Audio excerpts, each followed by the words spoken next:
പരാജയത്തിലും ആഹ്ലാദത്തിന് വകയുണ്ടെന്ന് M Suraj. Hindutva താലിബാനും ഇസ്ലാമിക സംഘപരിവാറും കൈകോർത്ത് നിന്ന് ആക്രമിക്കുന്നുവെങ്കിൽ അതിനേക്കാൾ വലിയ ആഹ്ലാദവും അഭിമാനവും വേറെയില്ല എന്ന് എം സുരാജിന്റെ ഫേസ്ബുക്ക് പോസ്റ്റ്.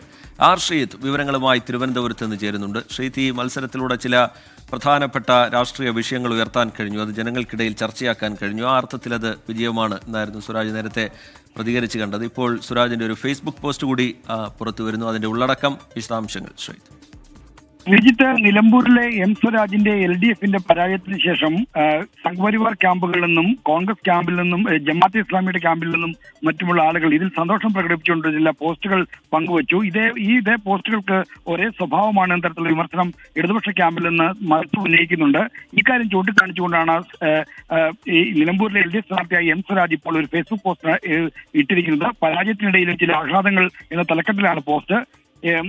LDFന്റെ പരാജയത്തിൽ ഏറ്റവും കൂടുതൽ ആഘോഷിക്കുന്നത് സംഘപരിവാരമാണ്. വർഗീയ വിഷവിതരണക്കാരി മുതൽ RSSലെ കൂലിപ്പണി നിരീക്ഷകർ വരെ സകല വർഗീയവാദികളും ഇക്കൂട്ടത്തിലുണ്ട്. RSSന് സ്വന്തം സ്ഥാനാർത്ഥി താമരടയാളത്തിൽ മത്സരിച്ച് കെട്ടിവെച്ച കാശ് നഷ്ടപ്പെട്ടിട്ടും സംഘപരിവാരം ആഘോഷിച്ച് തകർക്കുകയാണെന്ന് സ്വരാജ് പരിഹസിക്കുന്നു. ഇക്കാര്യത്തിൽ സംഘപരിവാരത്തിനൊപ്പം ജമാഅത്തെ ഇസ്ലാമിയുമുണ്ട്. സംഘപരിവാര നിലവാരത്തിലാണ് അവരുടെയും ആക്ഷേപവും പരിഹാസവുമെന്നാണ് സ്വരാജിന്റെ വിമർശനം. LDFന്റെ പരാജയം തങ്ങൾക്ക് കൂടി ആഘോഷിക്കാനുള്ളതാണെന്ന് സംഘപരിവാരും ജമാഅത്തെ ഇസ്ലാമിക്കാരും ഒരുമിച്ച് പറയുമ്പോൾ അതിൽ പരം ആഹ്ലാദിക്കാൻ വേറെ എന്താണ് കാര്യമുള്ളതെന്നാണ് സ്വരാജിന്റെ ചോദ്യം. ശരി, ആർ ശ്രീത്ത് വിവരങ്ങൾ നൽകുകയായിരുന്നു. ഹിന്ദുത്വ താലിബാനും ഇസ്ലാമിക സംഘപരിവാറും കൈകോർത്ത് നിന്ന് ഒരുമിച്ച് തന്നെ ആക്രമിക്കുന്നുണ്ടെങ്കിൽ അതിനേക്കാൾ വലിയ ആഹ്ലാദമില്ല എന്നാണ് സുരാജിന്റെ FB പോസ്റ്റ്.